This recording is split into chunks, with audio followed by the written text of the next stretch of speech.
second point I'm going to point out today is I was raised to also go to school with traditional science.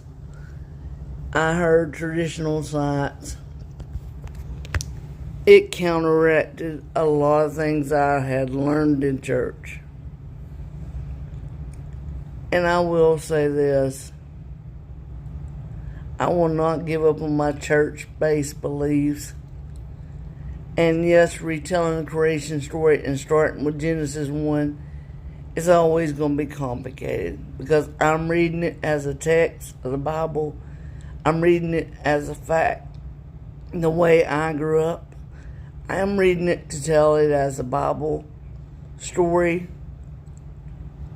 I don't know who wrote it. I'm not going to lie to you, but I am going to look up and get some verification on that because I don't know who the author of Genesis is. Just right off my head. I have several possibilities, but for that reason, I need to go and figure that out. And do some research and deep dive because I do like to deep dive. And I do like to know. And I do like to learn. And I do like to get spiritual growth.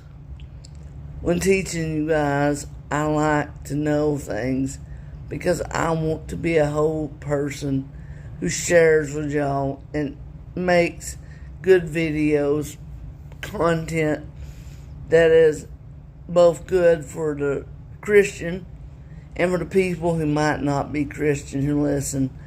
I want to share my life in parts of it.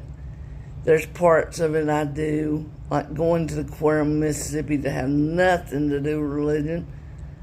I do that because I like the enjoyment of seeing things.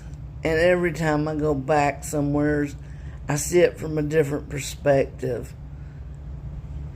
And every time I read the Bible, I see it from a different perspective. I'm a 49-year-old woman starting Genesis, going to Revelation. I've done this many times in my life.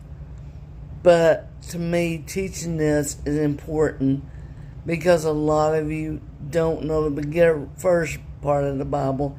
A lot of you have only heard the New Testament. The Old Testament's kind of hidden, and sometimes